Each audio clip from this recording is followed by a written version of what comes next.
오늘은 줄리의 철학자 인터뷰 첫 타자로 충북대 김준열 교수님 모셨습니다. 교수님 안녕하세요. 네, 안녕하세요. 네, 이번에 네, 이번에 미국 철학협회에서 수상자를 발표했는데 딱 한국인 이름이 보여가지고 저는 진짜 대단히 반가웠거든요. 네.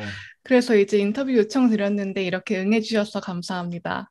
초대해 주셔서 감사합니다. 네, 그러면 먼저 교수님 네, 배경에 대해서 잠깐 얘기를 해보고자 하는데요. 네, 네, 뭐, 어디서 뭐 철학을 공부하셨고, 또 어디서 네. 가르치신 경험이 있는지 좀 들어볼 수 있을까요?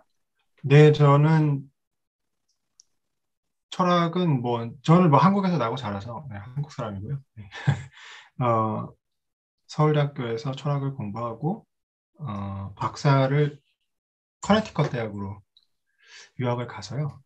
유니버시티 오브 커네티컷이라고, 스토어스, 이 커네티컷에 진짜 완전 깡시골에 있는 학교인데요.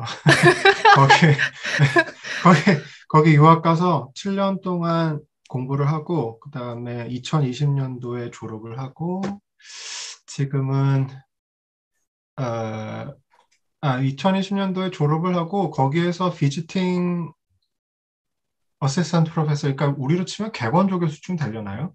음, 그걸로 원래는 1년 계약이 돼 있었는데 한참 또 코로나가 막 기승을 부리기 시작할 때고 또 한참 그때가 미국이 정치적으로 좀 상황이 안 좋았어요. 음, 그래가지고 저 아내가 미국 사람인데요.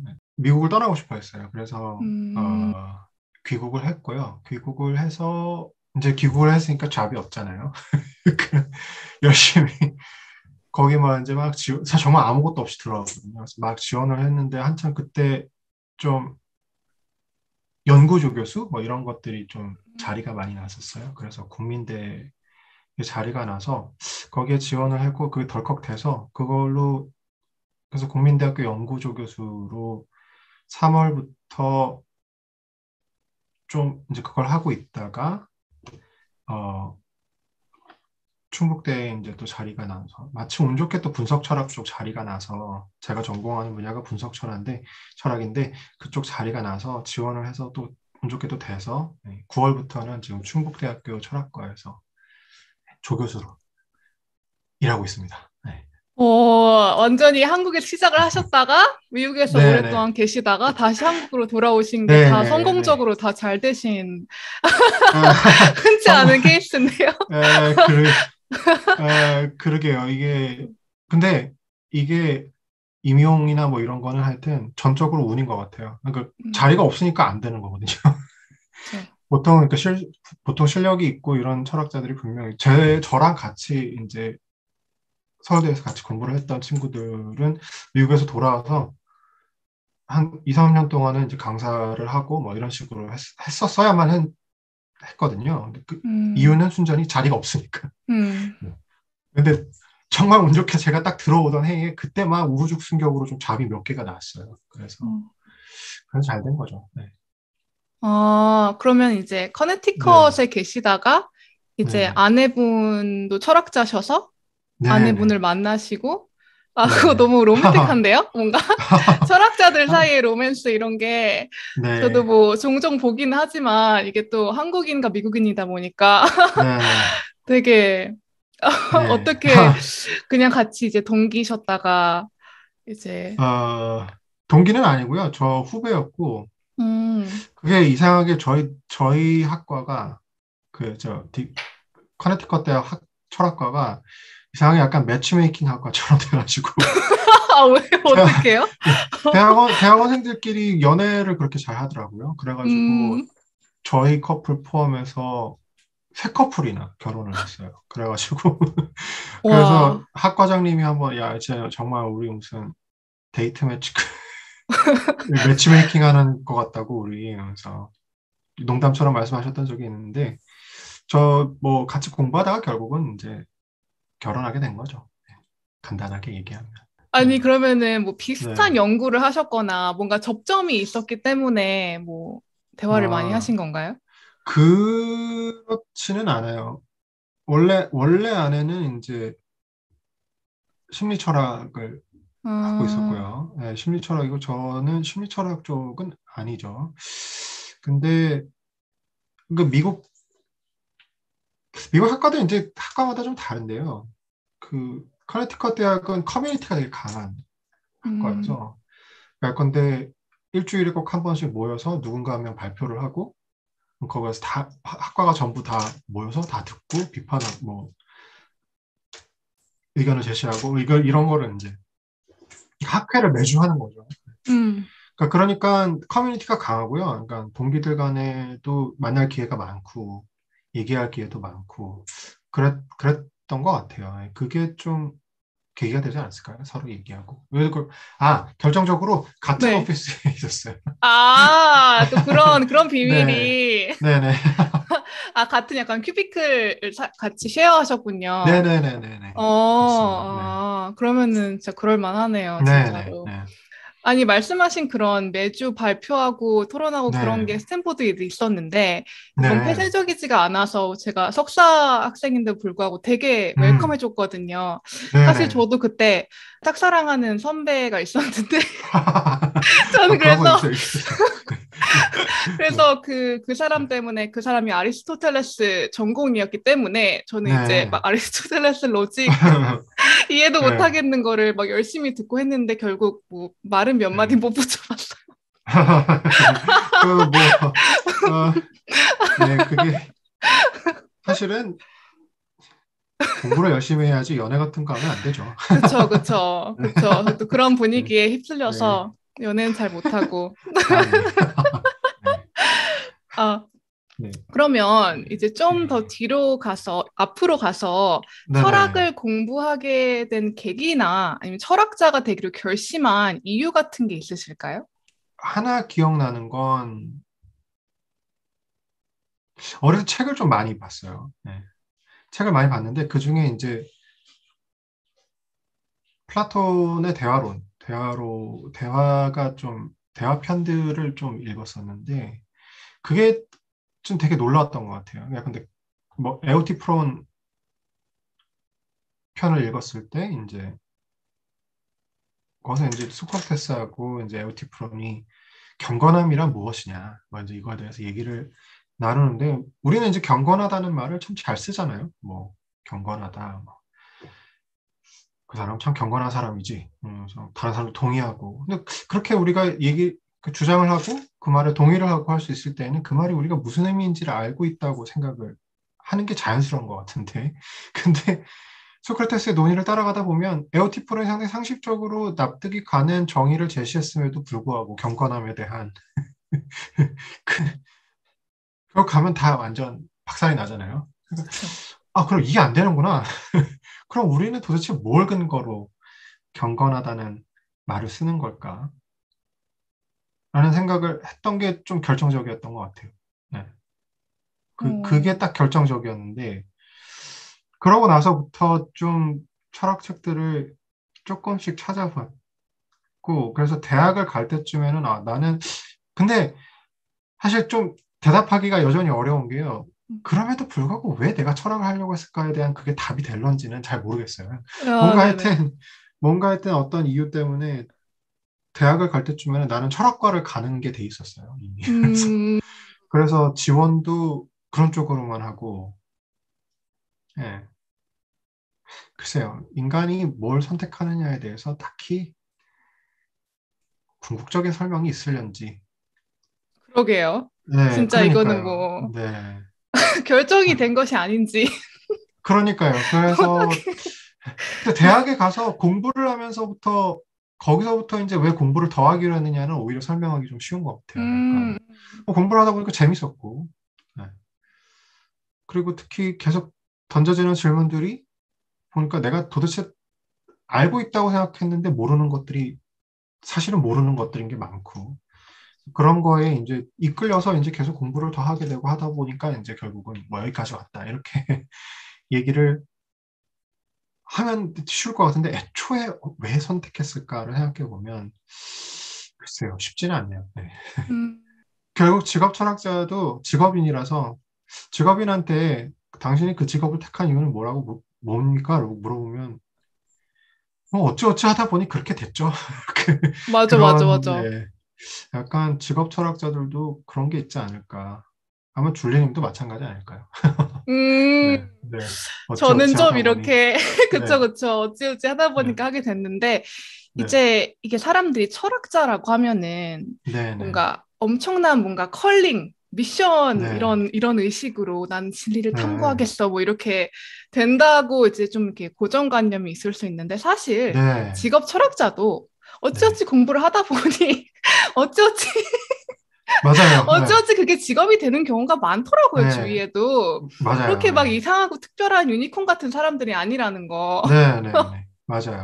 네, 이번에 네, 네, APA에서 이제 루틀리지 프랜시스 테일러 네, 네, 상을 받으셨잖아요. 근데 이게 네, 뭐 네, 네. 모르시는 분들을 위해 짧게 소개하자면 그냥 잘 쓴 논문상, 그냥 네, 논문을 네. 너무 잘 썼다.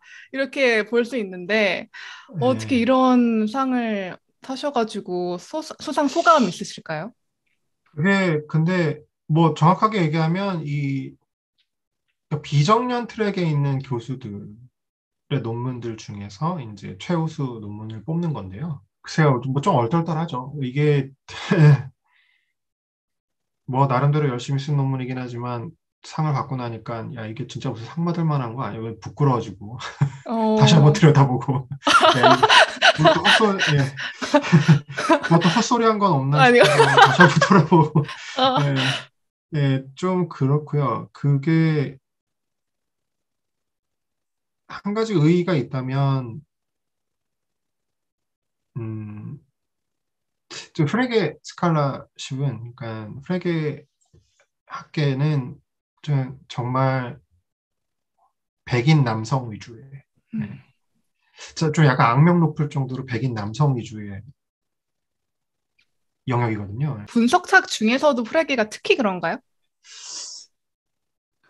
그렇죠. 그러니까 좀 음, 약간 분석 철학 전반이 그런데요. 코어 음, 에리아가 다 코어 에리아라고 하는 분야들이 있는데, 그러니까 뭐 언어 철학, 뭐 형이상학, 인식론 뭐 이런 영역들이 다 사실은 다 백인 남성 위주였던 건데 그 중에서도 그 중에서도 프레게 스칼러십은 정말 좀 굉장히 백인 남성 위주. 음. 네, 네. 그래서 그게 이제 점점 바뀌고 있기는 하지만 이제 그런 바뀌고 있는 것에 이제 뭐 그러니까 저도 사실은 다양성의 관점에서 보면 저도 다양성에 음. 속하는 사람이니까요. 그러니까 뭐 그런 목소리에 뭐좀 힘을 실어주려고 준 상이 아니겠느냐라고 아, 생각하고 있습니다. 네. 아, 네. 진짜 겸손하시네요. 아니, 이게 네. 진짜로. 음. 왜 그게 받고 나서 떡 덜컥 좀 정말 뭐 겸손한 척 하려고 하는 게 아니고 받고 나서 딱 들었던 생각이 아 이거 뭐 또 거기서 헛소리 한 거 아니야? 뭐 이상한 건 없나 해서 다시 들여다보고 그랬던 것 음. 같아요. 네. 문득 네. 드는 생각인데, 네네. 이렇게 뭐 프레게 스칼러십 사이에서도 이제, 그러니까 그러니까 내가 동양인이고 다른 배경에서 공부를 하고 자랐기 때문에 이제 네. 내가 이제 공언할 수 있는 바가 좀 다르다고 생각을 하시나요? 그러니까 이 어, 다양성이 그냥 다양성을 위한 다양성이 아니라 정말 필요하다. 음, 철학에 그렇게 생각을 하시는지. 좋은 질문인데요. 그게 답하기 진짜 어려워요. 네. 음, 답하기 진짜 어려운데 근데 한 가지 드는 생각은 지금까지 생각해왔던 바 중에 하나는 이 철학적인 질문들이라고 하는 게, 그러니까 지금 뭐 이제 많은 영역들이 철학에 다 속해 있다가 결국은 다 이제 분과학문으로 빠져나갔잖아요. 그러니까 이제 물리학도 빠져나가고 결국 다 이제 철학의 영역에 있었던 것들일 텐데, 어, 아직까지 남아 있는 것들이 있단 말이죠. 철학의 영역에. 근데 이제 그런 질문들이 들여다보면 정말 가장 좀 근본적인 질문들, 그런데 음, 마음이란 무엇인가? 마음은 존재하느냐? 도덕성은 무엇이냐? 뭐 만질 수도 없고 뭐 할 수도 없는데 우리는 왜 그렇게 확고한 도덕적 판단을 가지고 있느냐? 뭐 이제 그런 질문들이 결국은 이제 남아 있는 건데요. 그러니까 여러 가지 철학자들이 계속해서 그 질문들에 이제 답을 하려고 노력을 해왔을 텐데 궁극적으로는 다 틀린 얘기라는 얘기죠. 네. 결국은 다 틀렸다는. 음, 그 제 지도 교수님인 그 강진호, 그러니까 서울대학에 있을 때 이게 지도 교수님이셨던 강준 선생님이 맨날 하셨던 말씀이신데, 예, 다 틀렸다. 다 틀렸. 결국은 우리가 아직 답이 없으니까 계속 그 질문을 묻고 또 대답하려고 하고 계속 그러는 걸 테니까. 그렇다는 얘기는 결국은 그런 질문들에 있어서는 이 진짜 어떤 authority라고 할까요? 음, 그러니까 참이다, 이게 참이다라고 얘기해 줄 수 있는 권위가 없다는 거잖아요. 음, 그렇죠? 그렇다면 그런 상황에서 우리가 이 질문에 대한 참된 답을 내릴 수 있는 방법은 무엇이겠냐? 접근하기 위한 방법이 뭐가 있긴, 남아있는 게 뭐가 있을까? 그럼 막 여러 가지, 진짜 오만 가지 시도를 다 해봐도 안 되는데, 한 가지 시도는 결국은 다양한 목소리들을 모아서 그것들 종합해내는 게 뭔가 이 질문들에 대한 참된 답에 접근할 수 있는 한 가지 방법일 수 있지 않느냐라고 하는 건 맞는 것 같아요. 네, 어, 네, 네, 네. 그런 정도죠. 잘은 모르겠습니다. 이게 진짜 딱, 봐봐, 우리가 이제 이걸 했으니까 이런 게 있잖아. 이렇게 포인트 할 수 네, 있는 게 아니야, 아니기 그러니까요. 때문에 네, 좀, 그러니까요. 네, 대답하기 네, 어려운 질문인데도 음, 너무 대답을 잘해주셔가지고, 이 지점에서 네네. 교수님이 이제 철학은 대체 아, 뭐라고 네. 생각을 하시는지 이게 정말 철학자마다 다르게 조금씩 생각을 하고 있잖아요. 이 질문 자체가 철학의 큰 과제이기도 하고. 그 여러 가지 뭔가 하여튼 철학이 무엇인지를 이렇게 기술할 수 있는 방법은 있는 것 같은데요. 음, 아, 뭐 예컨대 철학적 사고는 결국은 이제 비판적 사고가 음, 될 것이고 거기에 이제 창의적 사고가 덧붙여지면 이제 진짜 어떤 철학적인 어떤 뭐 이런 얘기 할 수 있고 또 뭐 이제 역사적으로 보면 철학이라고 하는 게 그냥 지적 활동의 총체로 시작했다가 음, 점점 이제 많은 영역들이 분리해 나가서 이제 남아 있는 게 철학이고 뭐 이런 얘기 할 수 있겠고 그런데 그래서 그 철학이 뭐냐라고 물어보면 글쎄요. 근데 철학적 사고하고 과학적 사고하고 근본적으로 구분이 될까요? 네. 데카르트가 네. 좋아할 만한 네. 질문이네요. 네. 너무나 그래. 이제 비슷한 네. 맥락이라고 생각을 했기 때문에 거의 네. 똑같다고 봤기 때문에 결국 세계에 대한 지적 탐구 일반이 철학이지 않겠냐는 게 그냥 음, 제 생각. 그러니까 결국은 인간은 궁금해하는 동물이고 그 궁금해하는 거에 대해서 이제 진짜 참된 답을 얻기를 원하고 그냥 계속 그걸 이제 탐구해가는 과정이라고 그게 철학이라고 한다면 그렇기 때문에 사실 과학이랑 좀 구분하기가 어렵게 되고 그러니까 과학도 음, 사실은 과학적 사고를 하는 게 열린 마인드에 도움이 된다고 많이 얘기를 하잖아요. 결국은 음, 다 같다는 생각이 들고요. 아마도 영원히 철학의 주제 중에 하나가 되지 않을까. 철학이란 무엇인가. 음. 라는 생각입니다. 맞아요. 네. 네. 맞아요. 진짜. 네. 뭐 하시는 질문마다 다 하는지 잘 모르겠습니다. 아니야, 그래서 아니야, 아니야, 아니야, 네, 아니야, 아니야. 네, 근데 이제 약간 원래 철학자들의 특징이 종족 네, 특성이라고 요즘 하나요? 네, 네, 막 네, 섣불리 그냥 뭐 이렇다 뭐 이렇게 하는 건 쉽지 않잖아요. 그러니까 네, 자기가 맞아요. 네, 정말 진짜 생각을 다 해본 게 아닌데 뭐 이런 거야라고 네. 내뱉기 좀 어려운 것 같아요, 어려워하는 진짜. 경향이기 네, 때문에 근데 네, 그래서 이건 여담이지만 철학 유튜버가 네, 그렇게 어렵답니다. 자고로 맞아요. 유튜버는 막 어그로를 끌고 되게 자신감이 있고 내가 맞아요, 이것을 다 알려주겠다 이런 게 돼야 맞아요. 되는데 네, 저는 그게 너무 어려운 거예요. 내가 이걸 어떻게 10분 만에 설명해. 이거는 네. 20년, 30년을 공부하신 분들도 모르는 건데 이걸 그러니까요. 내가 뭐라고 설명해.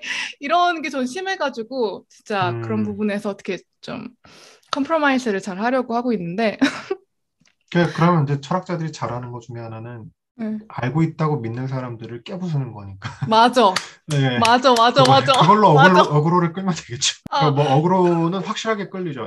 뭐 알긴 뭘 알아, 니가. 이게 대표적인 아, 어그로 끌. 맞아, 맞아. 네, 진짜. 저도 큰 팁을 네, 얻어가네요. 저도 그런 식으로 좀 해봐야겠어요. 근데 네. 이게, 맞아. 네, 이제 적대감을 불러일으키기 상당히 좋고요. 그래서 저도 강의할 때 이제 학생들 어그로 끄는 방법인데, 그러니까 네. 건데 윤리학 가르칠 때 피터 싱어부터 가르치는 거죠. 그래서 근데 막 깨부 쓰는 거예요? 그렇죠. 그러니까 그러니까 이렇게 자선행위는 의무가 아니잖아, 그렇지? 라고 물어보는 거죠. 음, 그러면 이제 학생들이 의무가 아니죠. 그러면 이제 제가 거기다 대고 피터 싱어에 따르면 의무래. 그러니까 음. 넌 자선행위를 하지 않으니까 넌 나쁜 놈이야. 라고 얘기하면 이제 학생들이 거기서부터 이제 열받기 시작하면서 네. 그런 식으로 하는데요. 이게 과연 올바른 방법인지는 잘 모르겠는데 아무튼 어그로는 확실히 끌리는 것 같아요. 근데 그게 네. 진짜 네. 정말 저도 사실은 제가 처음 네. 들은 철학 수업 중에 하나가 시작이 피터싱어였던 것 같아요. 네네, 맞아요. 그거 딱 네. 그거 언거하고 네네. 이제 페민 네네. 그거. 근데 네. 저도 이제 너무 막 띵 맞은 것 같이 저도 네. 이제 네. 그걸 막 반박하려고 엄청나게 노력을 많이 했는데 맞아요. 네. 그 과정에서 제 그 교수님이 네. 진짜 저를 잘 끌어와 주셔가지고 저는 진짜 거기서부터 아마 철학 석사에 대한 꿈이 네. 생겼던 것 네. 같긴 해요. 왜냐면 그냥 네. 딱 봐도 그냥 동의할 만한 것만 알려주면 특별히 내가 이걸 철학을 해야 한다는 느낌을 잘 못 받잖아요. 그냥 뭐 네. 보고 네. 동의하고 뭐 받아 적고 하면 되지. 근데 네. 이렇게 딱 동의하지 못할 만한 걸 딱 던져주고 하면 진짜 철학을 직접 해야 되는 네. 그런 의식이 생기는 것 같아가지고 저는 그 너무 좋은 수업 방식인 것 같은데요. 근데 그게 학생들을 화나게는 만들 수 있는데 네. 학생들을 화나게 만든 게 꼭 그 줄리님이 하는 것처럼 이렇게 어떤 철학적인 어떤 탐구로 이끌어진다든지 그렇지는 않은 것 같아요. 그래서 음, 그 부분은 조금 더 생각을 해봐야 될 텐데. 네. 그러니까 없는 걸 있게 하지는 못한다. 원래 불씨가 그러니까요. 좀 네. 있던 걸 끌어낼 수는 있어도, 네네. 그래서 좀 열받게만 하는 게 열받게만 하는 경우도 있고요. 열만 받고 나가는 학생들도 많이 있고. 네, 그래서 하여튼 그 이후의 방법에 대해서는 조금 더 생각을 많이 해요. 아, 네. 그러시군요. 네. 네. 이게 너무 재밌어가지고 지금 프레게 얘기가 네. 약간 아, 네. 프레게 하기 얘기 싫은데, 안 해도 돼요. 안 해도 네. 되나요? 아니, 네, 안 뭐냐면, 해도 돼요. 네. 교수님 연구 분야가 워낙 네. 방대하셔가지고, 아니, 프레게를 네. 하시는데, 또 뮤직, 필로소피 오브 네네. 뮤직도 하시고, 폴리티컬 네네. 필로소피도 너무 활발하게 하셔가지고, 저도 네네. 인터뷰를 준비하면서 최대한 읽었는데, 와, 이게 너무 아, 예. 방대하시다 하고 되게 인티미데이트 그게, 됐거든요. 아니, 네. 어, 그게 음, 솔직하게 얘기하면 장마켓에 나가려고 그랬던 그쵸. 거예요. 네. 그쵸. 그러니까 철학자들이 정말 불쌍한 게요. 보통 모든 학과들이 다 잡마켓이 어렵다고 얘기합니다. 실제로 어렵고요. 모든 다른 학과들이. 교수 자리를 잡는 게 어렵죠. 네, 결국. 근데 그래도 그런 사람 막 한탄하고 있는 여러 학과 사람들 앞에서 난 철학과야 라고 얘기하면 다들 숙연해진다 그래요. 네. 잡이 너무 없어서. 네, 음, 너무 없어서. 네, 없어서 저도 거의 한 4, 5년, 4년? 3년 정도는 도전했던 것 같아요. 네, 3년. 음, 4, 5년은 좀 넘었고, 2019년도, 2018년도 말부터니까 한 3년 도전했던 것 같은데, 진짜 어려웠어요. 뭐, 인터뷰도 1차 인터뷰만 한 번, 두 번, 뭐, 음. 이 정도 한 게 전부고, 일단 프레게는 안 뽑아요. 안 뽑아요. 네. 아, 3년 내에 갔을 때 그쪽 분야로 뽑는 자리는 딱 하나밖에 못 봤어요. 뭐 오픈 잡들은 몇 개 오히려 있는데 뭐 프레게를 뽑겠다 이런 잡은 딱 하나 있었어요. 3년 동안에. 네. 근데 그 잡도 제가 나갔을 때는 아직 퍼블리케이션도 없고 이럴 때니까 뭐 당연히 안 되죠. 그러니까 이제 서둘러 눈을 돌려본 게 이제 다른 영역들, 뭐 내가 좀 평소에 당연히 이제 평소에 좀 관심 있었던 영역이니까 그런 쪽으로 좀 논문을 써보면 어떨까라고 음, 해서 쓰기 시작했던 논문들이고요. 운 좋게 음. 이제 퍼블리시가 됐죠. 네, 그래. 아니, 그게, 근데 글을 너무 네, 아니, 제가 그냥, 네, 제가 감히 이런 말 드리기도 좀 그렇지만, 글을 너무 네. 잘 쓰세요, 진짜로. 아니, 저도 철학 감사합니다. 페이퍼 저도 많이 네, 읽어봤어요. 근데, 네, 아, 그냥 네, 너무 제가 좋아하는 스타일의 글이라고나 할까요?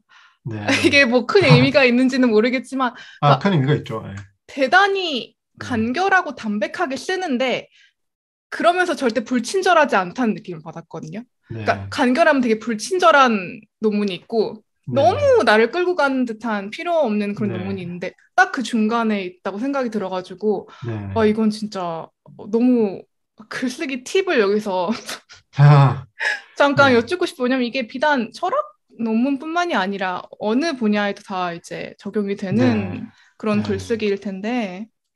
음, 일단은 딱 줄리님 얘기하신 대로 간결하게 쓰는 게 사실은 최선이에요. 이게 문장을 간결하다는 건 문장을 짧게 그래서 문장 짧지만 완결된 문장으로 여러 개를 이어붙이는 게 예컨대 긴 문장으로 쓰는 것보다 훨씬 효과적이고 뭐 이런 음, 거 그런 거는 분명히 있는 것 같아요. 근데 저는 이제 약간 그게 강요된 면이 있는 게요. 저는 원어민은 아니니까요. 음, 아무래도 어떤 스타일리스틱하게 긴 문장을 쓰는 건 할 수는 있는데 그래서 결국은 모조품밖에는 안 돼요. 음. 네. 그러니까 뭐 저도 글을 많이 읽고 뭐 스타일리스틱한 학자들의 글도 많이 읽고 했으니까 그걸 이제 따라하려면 따라할 수도 있을 텐데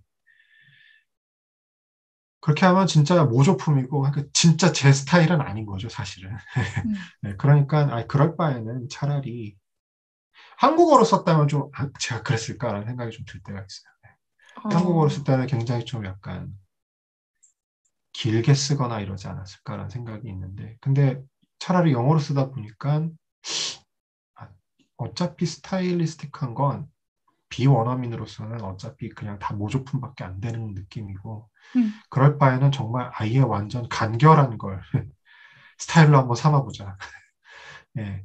그게 도움이 되긴 하는 것 같아요. 네, 그렇게 생각하는 게. 그리고 간결하되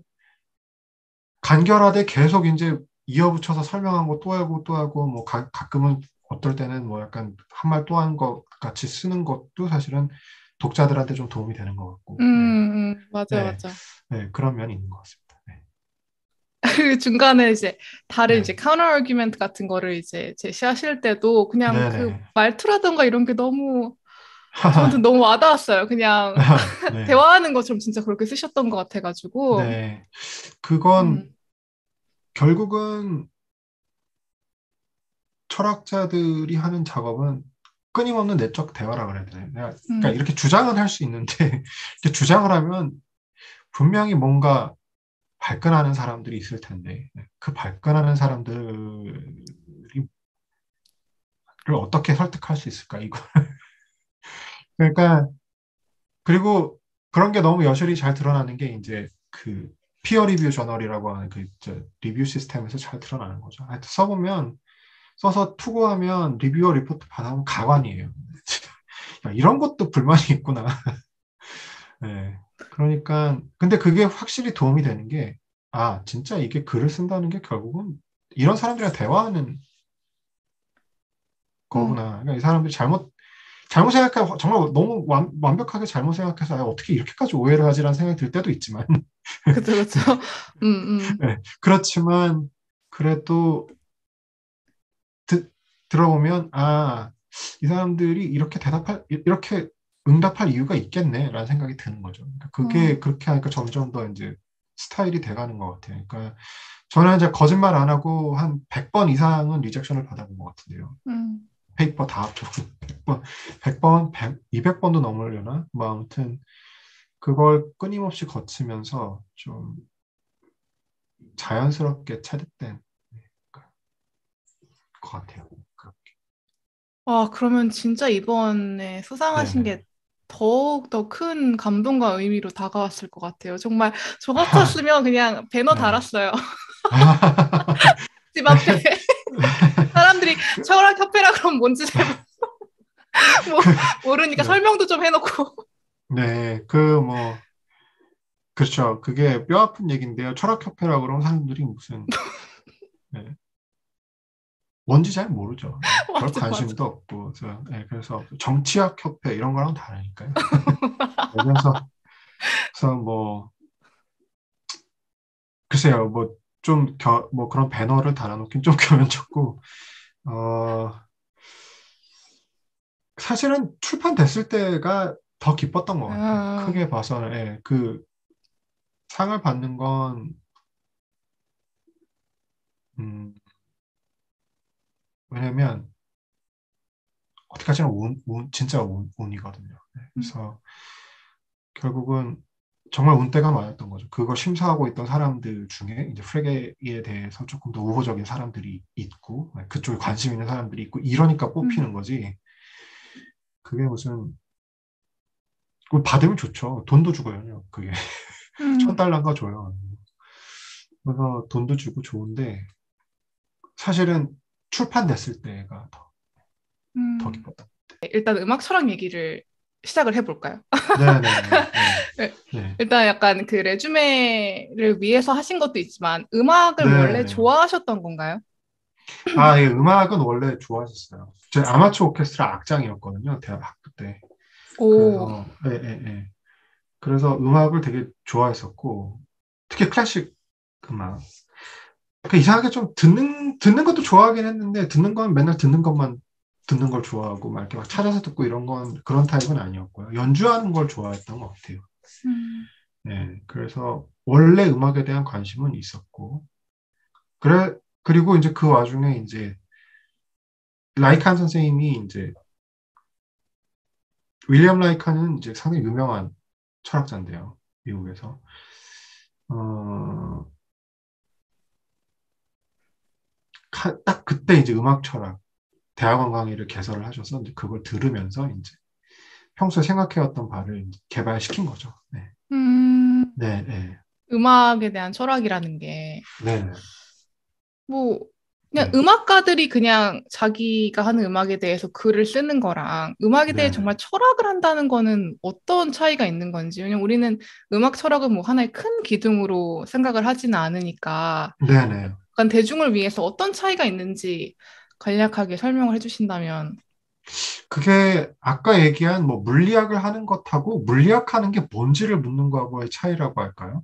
음, 그런 정도라고 생각하면 될 텐데요.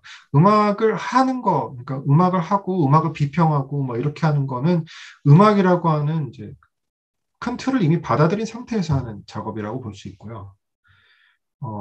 그게 아니고 애초부터 음악이 뭐냐, 대체. 예. 음, 예컨대 그 음악이 뭐냐라고 하는 큰 질문 아래에서 이제 음악의 본성, 이런 것들을 탐구해 나가는 게 악 철학이라고 할 수 있을 것 같아요. 그러니까 그건 연주자들이나 작곡가들이나 이런 음악을 직접 하는 사람들이라든지 아니면 그렇게 해서 만들어진 음악에 대해서 이제 비평을 하거나 이런 사람들이 하는 작업하고는 다른 것 같거든요. 좀. 그렇죠. 그런 사람들은 이미 뭐, 이건 이미 음악이고, 예컨대. 음. 음악인데 그것이 미적 가치가 이렇고 저렇고 뭐 이런 얘기를 하는 거라면 철학자들은 아니, 음악이 대체 뭐냐? 난 음악이 뭔지 모르겠다. 그러니까 그런 맥락에서 이제 음악 철학에서 대표적인 질문 중에 하나가 이제 음악 형이상학인데요. 예컨대 우리가 베토벤 교향곡 5번이라고 부르는 건 뭘까요? 아, 그게 네, 악보냐, 네, 연주냐, 그렇죠. 네, 어. 악보냐 연주냐 아니면 그 악보가 형상화하는 일종의 어떤 소리의 타입이냐 아니면 그것이 그 타입들이 실체화된 토큰이냐 뭐 이제 이런 식의 토큰. 질문들, 네, 그런 질문들이 이제 한 가지 대표적인 질문이죠. 근데 들어보시면 알겠지만 음악을 하시는 분들이 이런 것에 대해서 고민 안 하실 거고 고민하실 필요도 없고 그렇죠? 그러니까 좀 다르죠. 네. 음, 네. 그러면은 저한테 보내주셨던 논문에 네. 대해서 간략하게 혹시 약간 설명해 주실 수 있나요? 네네. 이제 결국은 이 사실 저도 이제 음악을 연주하면서 그러니까 저는 뭐 어디까지나 아마추어니까 음, 뭐 아주 뭐 이게 심각한 질문은 아니었습니다만 그때도 가졌던 생각이 뭐냐면 어 연주자들은 왜 악보에 있는 내용을 준수하려고 할까요? 기본적으로. 어, 네, 네. 그러니까 아, 연주자들도 뭐 오케스트라 연주자도 마찬가지고 오케스트라 연주자는 더하죠 사실은 지휘자라고 하는 또 한 명의 이 감독자가 있어서 그 감독자의 지시를 따르잖아요. 근데 이 연주자라고 하는 것도 기본적으로는 우리 다 예술가라고 생각한단 말이죠. 음, 네. 근데 예술가라고 하는 게 무엇을 하는 사람이냐라고 생각을 해보면 예술이라고 하는 게 뭘까요? 네. 뭐 어려운 질문입니다만 네. 예술가들이 하는 작업이 뭐냐 생각해 보면 뭔가 창조적으로 어떤 새로운 것, 네. 새로운 것을 만들어내는 것, 창조적인 것, 창조, 크리에이티비티, 창조성. 네. 이게 굉장히 중요하잖아요. 음. 창의성. 뭐. 근데 만약 그게 이제 예술가의 본연의 가치인 것 같단 말이죠. 뭔가 새로운 것, 어떤 새로운 것들을 추구하는 것. 근데 그렇게 생각해 보면 연주자들이 이 클래식 특히나 이 클래식 연주자들이 하는 작업은 정말 이상한 작업처럼 보여요. 그게 뭔가 크리에이티브 하려고 하는 건 하는데 어디까지나 그 틀 안에서 음, 네. 그 음, 악보를 준수하는 안에서 그래서 심지어는 어떻게 하냐면 악보에 있는 내용 예컨대 크레센도 표시가 있는 걸 준수하지 않았다고 비판하고 음, 근데 준수하지 않으면 어떤가요? 그렇게 해서 뭐 뭔가 조금 더 새로운 게 나오고 이러면 되는 거 아닌가요? 음. 네. 근데 왜 그렇게 하지 않을까요? 네. 그 질문에 이제 답을 하려고 하는 거죠. 저는 사실 클래식 음악을 잘 모르는데 네네. 그냥 유튜브에서 제가 그 쇼팽 컨테스트? 콩쿨? 그런 게 네. 있잖아요. 그건 그냥 제가 자주 봐서 떠요, 알고리즘으로. 네네네. 근데 이번에 4위를 한 이름이 기억이 안 나는데 그분 댓글을 네네. 보니까 네. 이분이 너무 감정적으로 네. 쳐가지고 4위를 네. 했을 뿐 사실은 1위여야 된다 이런 댓글이 대부분이더라고요. 그러니까 네. 원래는 이렇게까지 감정적으로 치면 안 되는 건데 쳤다 이런 요지가 많아가지고 음. 그런 그 생각을 약간 하게 되네요. 그러니까 그 어, 아마 일본인 연주자였던가요? 아 맞아요, 맞아요. 일본 네네네. 여성분. 그런 평을 봤던 것 같아요. 음, 그 굉장히 좀 완전히 새로운 쇼팽, 어, 그 격정적인 쇼팽 뭐 이런 얘기를 들었던 것 같은데, 음, 네. 그 쇼팽이라고 하는 게 좀 약간 저 테크닉과 기교를 이렇게 또 냉정하고 차분하게 이렇게. 아, 근데 전혀 그렇게 약간 다크하고 약간 그런 다크 포스를 가진 연주자. 어, 그래서 네. 근데 그 질문이 그게 딱 사실은 연관이 돼 있는 거죠. 그러니까 음, 왜 그러면 안 되지? 왜 그렇다고 해서 1등이 아니게 되는 거지? 뭔가 음, 새로운 걸 했잖아. 그리고 음, 그게 사람들한테 감동을 줬잖아. 그럼 그 사람은 당연히 1등 해야 되는 거 아니야? 근데 아니라는 거예요. 음. 왜 그럴까요? 그걸 이제 답을 하려고 하는 거죠. 보통 일반적으로 하는 대답은 어센티시티를 참 뭐라고 해야 될지, 뭐라고 번역해야 될지 모르겠는데 아마 그러게요. 정통성, 네, 정통성 좀 정통성, 되려나? 네. 음악에서는 이 정통성 좀 될 것 같은데 이게 정통성이 중요하다는 거예요. 클래시컬 음, 뮤직에서. 정통성이 중요해서 그러니까 정통성을 따르지 않는 것들은 아예 예술로 안 치이기 때문에 연주자들 본인도 당연히 이 정통성이라고 하는 이 제약에 자신의 이 예술적 역량을 제약해버린다. 뭐 이런 식으로 답을 하는 게 일반적인 답이거든요. 그래서 이거를 보통은 정통성 대 예술가의 창의성 사이의 긴장 관계, 예, 음, 이런 식으로 파악하는 입장이 대부분이고요. 예. 이제 저는 이제 그런 입장에 대해서 좀 반대하는 거죠. 꼭 음, 그렇게 볼 이유는 없다. 예. 꼭 그런 의미라기보다는 뭐랄까, 새로움을 추구하는 한 가지 방법이라는 거죠. 그러니까, 음, 근데 왜 그렇게 하느냐? 왜 그렇게 우리가 그렇게 이 이 작곡자의 의도를 따른다고 하는 이 악보를 통해서 이 작곡자의 의도를 따르는 이 특정한 방법으로 우리가 이 미를, 그러니까 이 어떤 우리의 예술적인 활동을 규약하는 방식으로 우리가 해야 될 이유가 뭐냐라고 물어보면 결국은 어떤 미적 가치라고 하는 게 있어서 그 미적 가치를 추구하는 한 가지 당연한 방법이 될 수 있다라고 음, 생각을 하는 거죠. 그러니까 이거를 이제 저는 철학에다가 그러니까 비유를 시키는데요. 그게 너무 그러니까 좋았어요, 진짜. 네. 그게 사실은 지금 생각해보면 철학적 고전들도 계속 끊임없이 읽거든요. 네. 음, 이미 사실 수천 수만 가지의 해석이 나온 것에 대해서도 계속 또 다시 돌아가서 다시 읽고 다시 새로운 해석을 개발하고 하는 작업을 계속 한단 말이죠.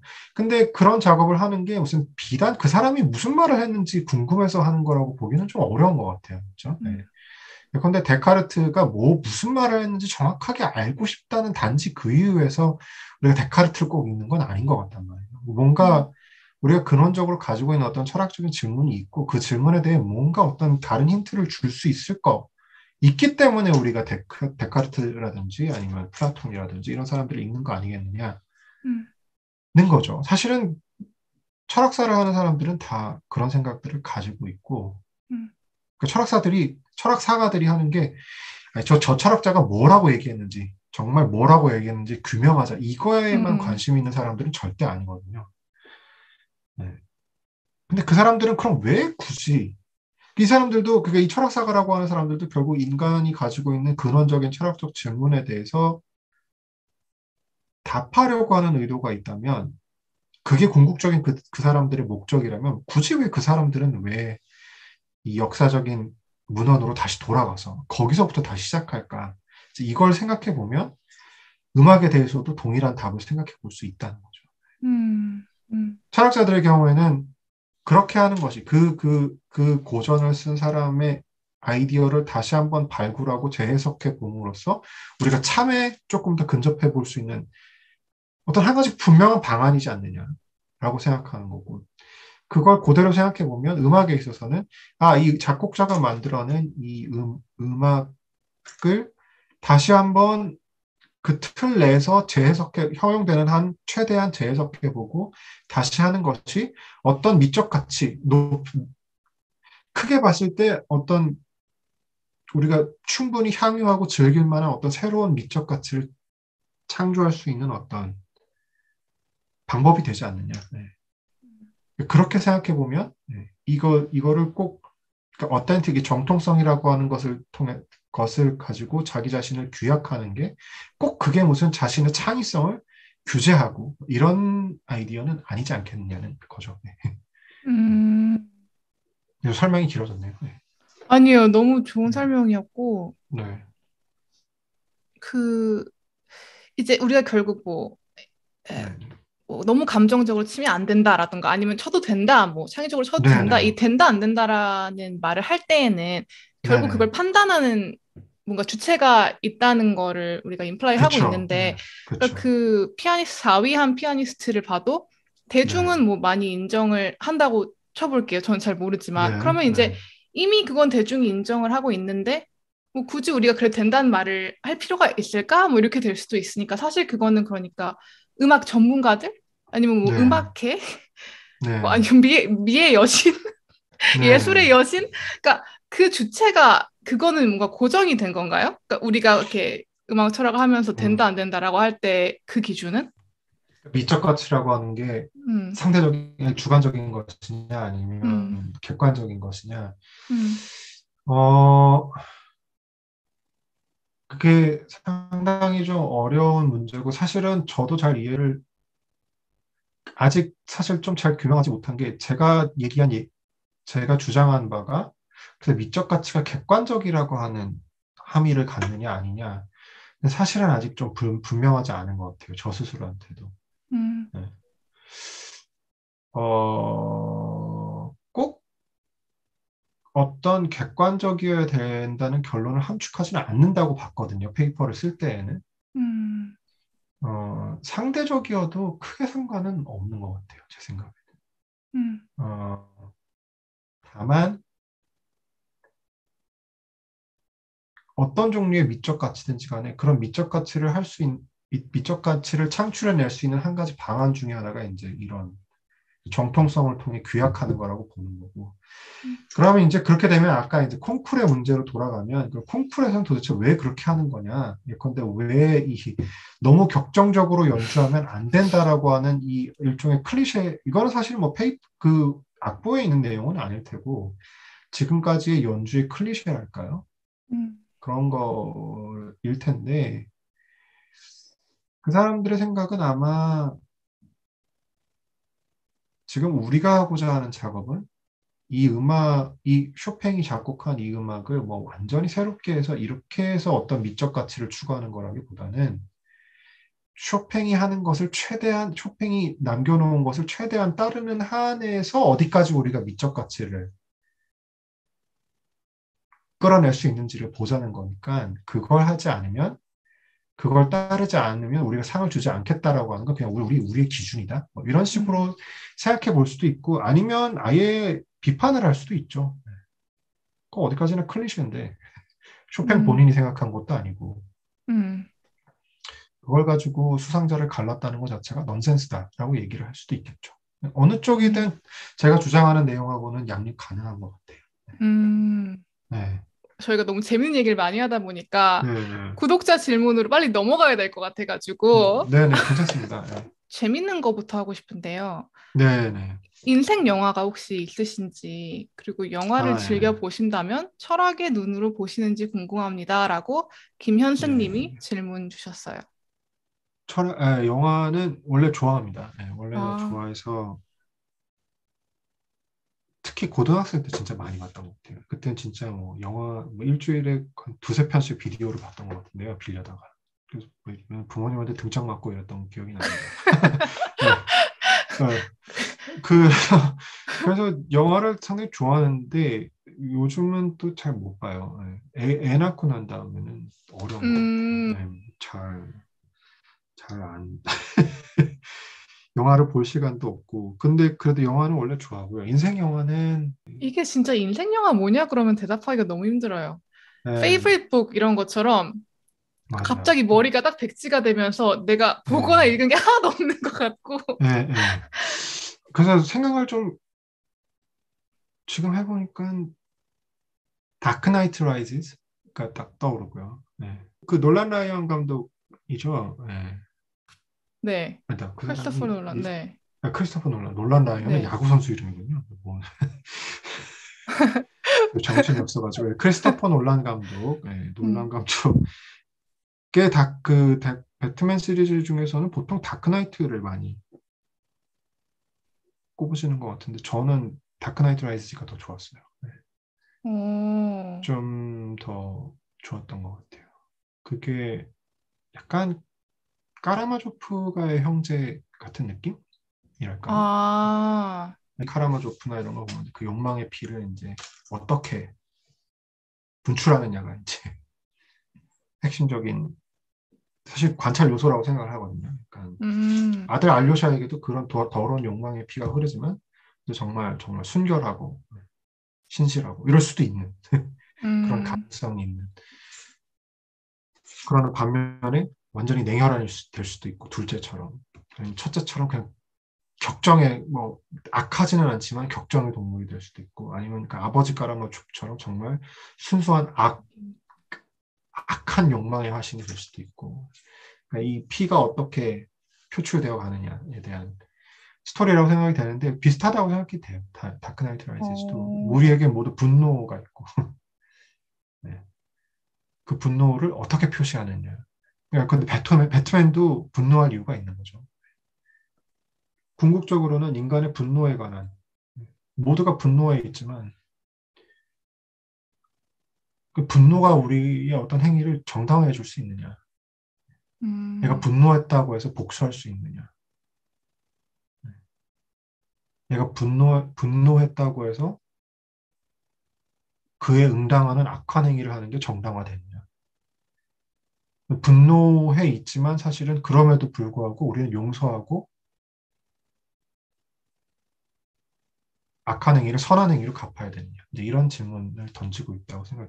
그렇게 생각해 보니까 제가 뭐 약간 영화를 철학적으로 읽는 경향이 있는 정말 것 같긴 한데. 네. 철학적이네요. 근데 근데 사실은 영화를 볼 때에는 그냥 진짜 이야기만 봅니다. 네. 음. 저 그런 생각 안 하고 이야기만 봐요. 이야기. 네. 그 이야기가 재밌으면 끝까지 보고 이야기가 재미없으면 없으면 그냥 안 아, 보시는구나. 수장 네. 08님이 그 네네. 얼마 전에 타계하신 베룩스의 네. 말, 뭐 고통스러워서 이론에 도달했고 네. 그 이론에서 치유의 공간을 발견했다. 뭐 이런 말씀을 하셨는데 네. 이런 어, 의미에서 약간 철학 공부를 통해서 이론을 네. 통해서 진짜 내면의 치유를 받으신 적이 있는지 위로를 경험하신 적이 있는지 네. 요즘 그거 뭐 좀 약간 화두더라고요. 그러니까 철학적인 테라피? 이제 음, 그래서 철학 임상도 있고 뭐 아, 네네네. 네네 그런 것 같더라고요. 아, 네. 저는 사실 뭐 전혀 잘 모르는 영역이고 그런데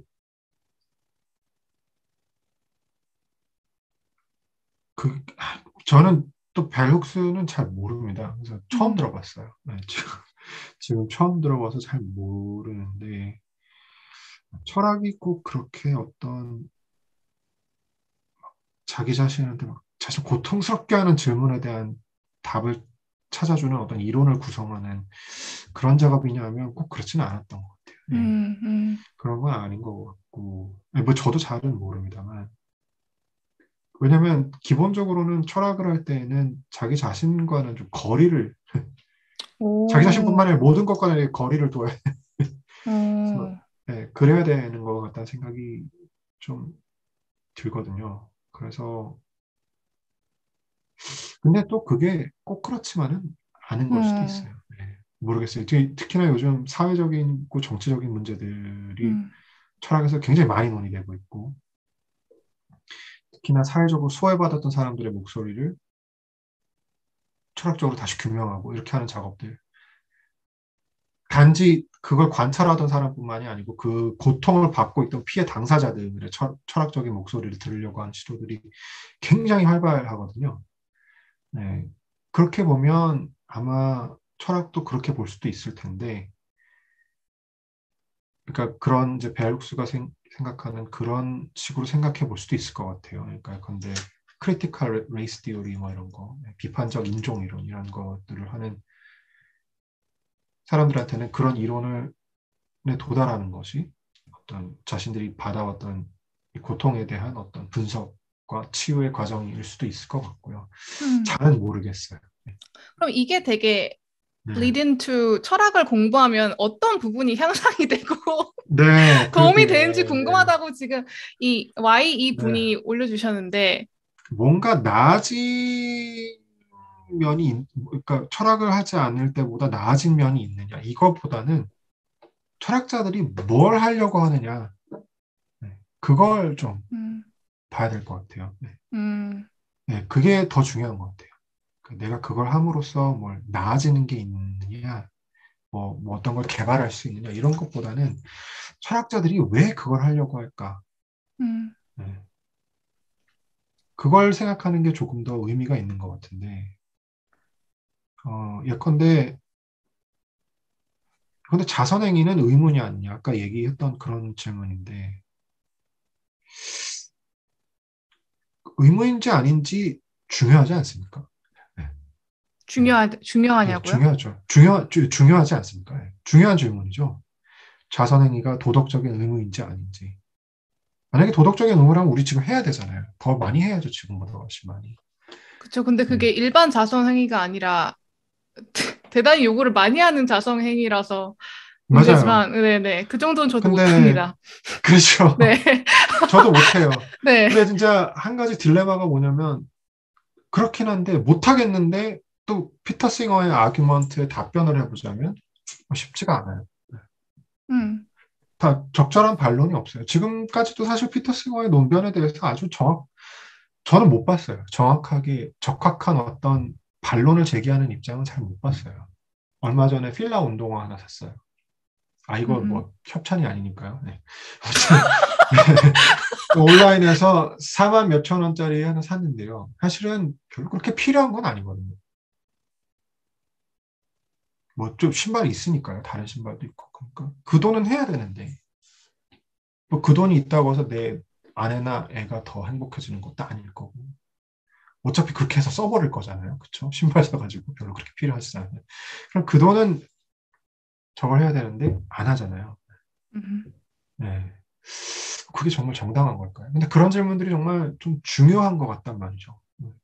근데 아무도 생각 안 해요, 사실은. 네. 피터 싱어를 읽어보지 않으면 아무도 뭐 생각해보지도 않을 거고, 애초에. 그러니까 피터 싱어가 궁극적으로 맞다, 아니다의 문제라기보다는 우리가 당연하다고 생각했던 믿음들이 당연하지 않다고 하는 거를 깨달아도, 발견해내는 것. 네. 네, 음. 그게 철학자들이 하려고 하는 궁극적인 것, 작업이랄까요? 라고 생각을 하고, 그게 중요한 것 같아요. 네, 그게.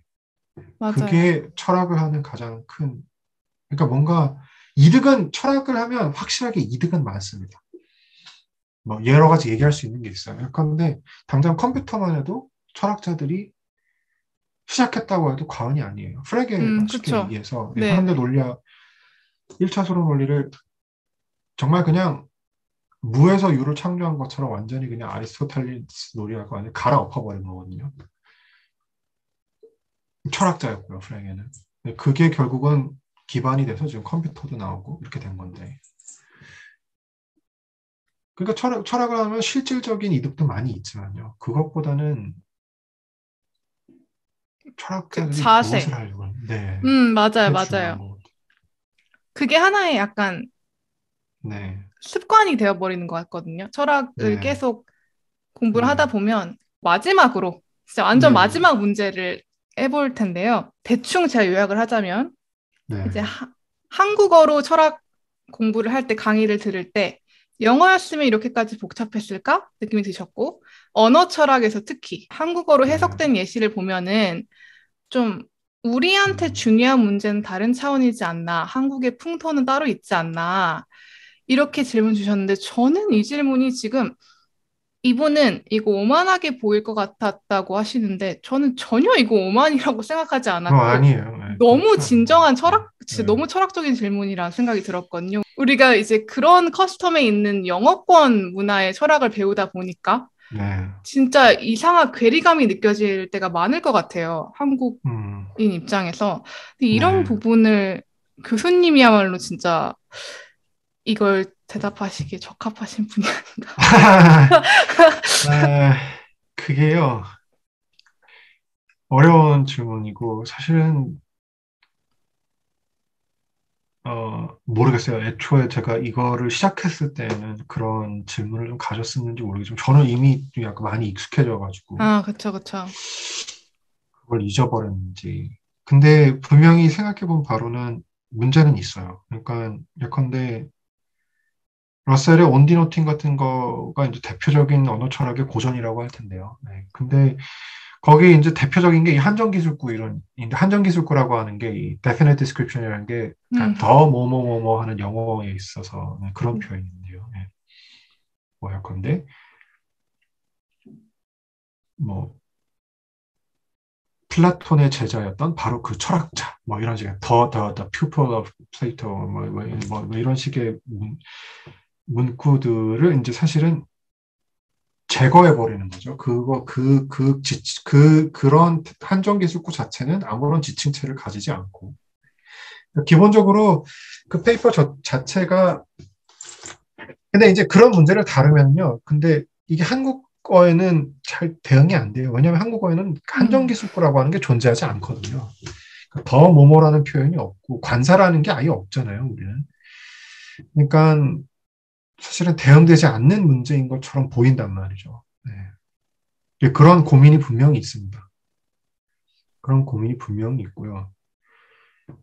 근데 그러면 결국 영어로 하는 언어 철학에서 제기되는 철학적인 문제들이라고 하는 건 다 우리하고는 별로 좀 상관없는 거 아니냐. 이렇게 생각을 할 수도 있을 텐데요. 분명히 그런 문제도 있을 수도 있는데 꼭 그런 건 아닌 것 같아요. 네. 꼭 그런 건 아닌 것 같아요. 왜냐면 우리가 한정기술구는 없지만 그 한정기술구의 문제가 제기하는 어떤 철학적인 문제는 분명히 한국어에도 있고요. 예컨대. 그 예시가 약간 예컨대. 달라져야 되긴 하지만, 네. 그렇죠. 예컨대 음, 그러니까 지금 그 한정기술구 이론의 가장 핵심적인 건 뭐냐면, 자, 언어의 의미가 뭐냐, 그러니까 언어 표현의 의미가 뭐냐, 그러면 대표적인 답이, 그것이 지칭하는 존재자들. 예컨대, 김준열이라고 하는 이 고유명사의 의미가 뭐냐? 그 이름이 지칭하는 대상, 저. 그게 음, 의미다. 그렇게 하는 게 이제 대표적인, 직관적인 언어의 의미에 대한 설명인 것 같단 말이죠. 그 표현이 지칭하는 어떤 존재자. 음, 뭐 물체의 속성이라든지 뭐 이런 거. 근데 그렇게 보면 어떤 경우에는 도대체 의미가 없는 표현도 있는 것 같다. 거죠. 그러니까 The present king of France is bald. 이러면 거기에서 The present king of France, 그 프랑스의 바로 그 현재 음, 왕이라고 하는 그 한정기술구는 지칭체가 없잖아요. 그렇죠? 그 말인즉슨 그 문장 자체가 무의미한 문장이 돼버리는 거예요. 그렇죠? 네네. 지칭체가 없으니까. 그러니까 근데 직관적으로 생각하면 아니 그 문장은 의미가 분명히 있는 것 같단 말이죠. 네. 그러면 그 문장의 의미를 지칭체로 설명하면 안 되는 거 아니야? 이렇게 음, 되는 게 이제 궁극적인 문제인데 한국어에서도 궁극적으로는 그런 한정기술구는 없지만 그래도 유사한 문제는 여전히 발견돼요. 음, 그런데 셜록 홈즈는 실존하지 않는다 이런 표현. 네. 아, 네, 그런 문제는 여전히 있는 거죠. 그러니까 결국 한정기술구라고 하는 표현은 우리말에서는 없는 거라서 그 분석이 우리한테 꼭 유효한 건 아니지만 사실 그것이 제기하는 철학적인 문제는 여전히 있는 거고, 네, 한국어에도 여전히 유효하고, 다만 이제 사례가 달라지고 이렇게 되는 거지. 만약에 정말로 모든 그런 영어로 하는 언어 철학에서 제기된 문제들이 우리랑 완전히 무관한 거고 정말 의미 없는 거였더라면 아마 애초부터 관심이 없었을 거예요, 사람들이. 음, 근데 이게 당연히 문제가 있으니까 우리한테도 문제가 되는 당연히 그런 문제니까 우리가 이제 음, 네, 다루지 않았겠나라는 하는 생각을 해봅니다. 그래서 그게 그 질문이 아마 그 한국적인 철학 이런 거 네, 음, 하고도 좀 연관이 있었던 것 같은데, 그렇죠? 결국 철학이라고 하는 게 이건 구분해야 될 것 같아요. 그러니까 다양한 목소리를 들어야 되는 건 맞는데 음, 그렇다고 해서 이 각자의 고유한 철학적인 문제가 있는 거다라는 결론은 반드시 따라 나오지는 않는 것 같아요. 음, 네, 무슨 말인지 알 것 각각의 같아요. 네, 네, 뭔가 공통적인 문제는 있고 음, 그게 뭐 상황에 따라서 좀 다른 방식으로 제기되거나 그럴 수도 음, 있겠지만 그리고 그 상황이나 맥락에 따라서 그에 대한 답을 개발하는 방식이나 궁극적인 아이디어나 이런 것들이 좀 차이가 나겠지만 그래서 그렇기 때문에 우리가 다양한 목소리를 더 들어야 되는 거지만 꼭 한국적인 철학만 해야 된다든지 음, 그것만이 의미가 있다든지 이런 생각은 네, 음, 조금 동의하기 어렵습니다. 음. 그러니까 약간 네, 한국의 풍토에서 좀 더 중요하게 대두되는 철학적 문제가 있을 수는 있겠지만, 그게 맞아요. 꼭 한국에 국한될 것만은 아닐 뿐더러, 그거를 너무 먼저 네, 네, 약간 목적으로 삼기보다는 네, 약간 코어를 먼저 익히고, 네, 그렇게, 맞아요. 네, 음, 그러면 이제 네, 질문은 진짜 더 네, 많이 네. 있는데, 시간상 이 정도에서 마무리를 해야 될 것 같고, 철학하는 한 주 되세요. 네. 솔직하게 얘기하면 저는 학과학점 별로 안 좋거든요. 그러니까 뭐 엄청 안 좋은 건 아니고요. 몇 점이었지? 뭐 아무튼 그냥 그랬습니다. 그냥 그랬고요. 그냥 들으면 여러분들 학부 다니시는 분들은 혹시 유학을 꿈꾸시거나 이런 분들은 잘 생각하셔야 돼요. 학점 관리를 정말 피 터지게 해야 돼요. 예컨대 4.3이 만점인 대학을 다닌다고 하면 4.0 이상 받아요. 3.9 마지노선 3.9. 3.9. 네. 그래야 탑10을 노려볼 수 있어요. 아니면 못 가요. 아니 갈 수도 있지만 왜냐면 그 사람들은 어떤 사람을 원하냐면 올라운드 플레이어를 원하거든요. 탑10은. 그러니까 모든 면에서 뛰어요. 학점도 좋고 GRE 점수도 좋고 그 다음에 뭐 샘플도 네. 그리고 뭐 학부 출신도 좋아야 되고 네. 뭐 그렇습니다. 여러분들 학부 때 학점 관리 열심히 하시라고 지금. 열심히 해야 돼. 공부를 하고 싶으시다면 철학을 계속해서 좀 공부해서 내가 철학 교수 한번 해보고 싶다. 그러면 그러기 위해서 유학도 한번 가보고 싶다. 그러면 꼭 왜냐면 학점 관리를 하는 게 본인한테 해가 될 리도 없고 그렇죠? 네. 그렇게 해놓으면 두고두고 뭐 뭘 위해서도 자산이 되고 그리고 심지어 자기가 원하는 유학을 위해서는 더더욱 큰 자산이 되고 이러니까 네.